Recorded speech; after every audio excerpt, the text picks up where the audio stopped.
We're going to get started right now speaking some Israel lacrosse. On the line right now from the Israel women lacrosse team, Julia Szafman. Julia, welcome back to the show.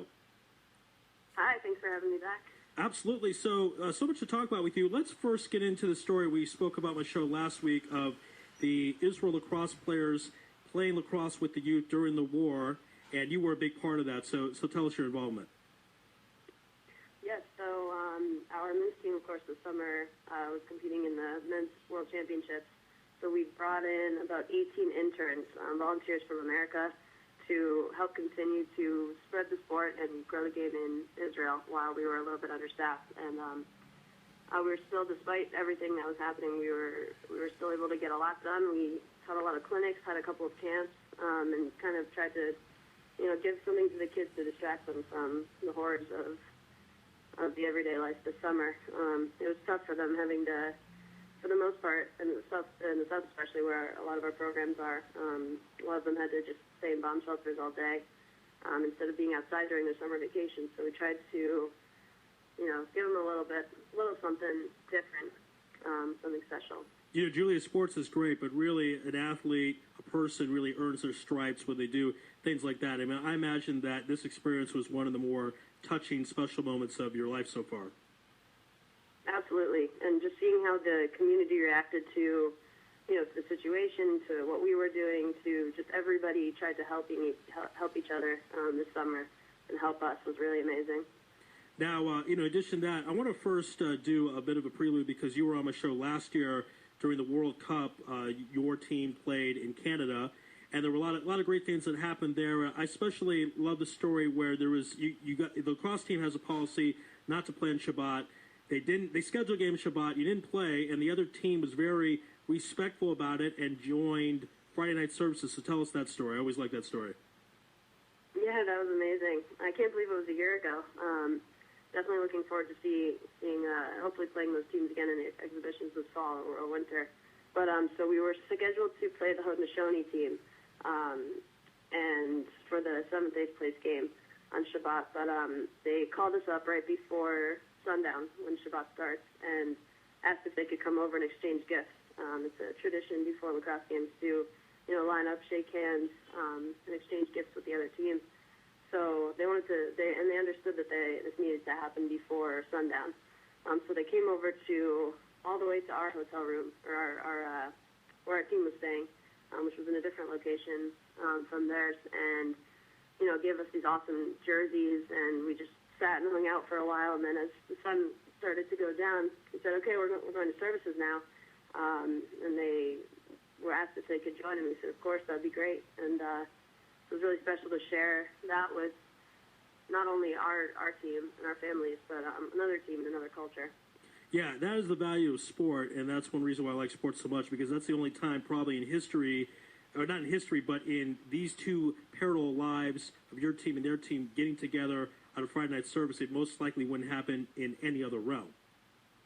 Yeah, agreed. Now, very special. Last year was the World Cup. Next year is the European Championships, correct? So tell us the preparation going on for that tournament. Yes, so we've already got the countdown started at our lacrosse embassies in Tel-Aviv and Ashkelon. We're very excited. It's kind of been like a building year for women up till now, but we'll be starting to actually, have practices 3-4 times a week in September, and then more and more as the season goes on. Trying to bring in more competition, also trying to train our U19 team. So it'll be great because we'll have more players and coaches on the women's side of things this year. But basically, this is really help expand our program. It's a whole year of training for one tournament. That's what you have to do, right? Because it's such an elite tournament. Yeah.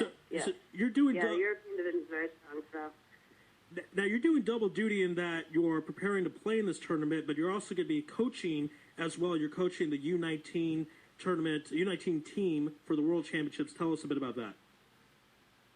Yeah, so we're really excited. We're planning to bring a homegrown team to the U19 World Championships, comprised of our high school team, mostly in Ashkelon right now, but we're hoping to spread our programs this year. So, we're going to try to identify the top top female high school lacrosse players and bring them over to Scotland to compete against other nations for the first time.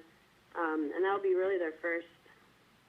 They've scrimmaged against their coaches before, but this will be their first time traveling outside of Israel for a lot of them, and especially to represent their country.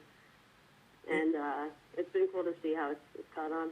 And the competition in that, is there a similar high level, even though it's, U19, these are youngsters, but I imagine the competition is still pretty fierce.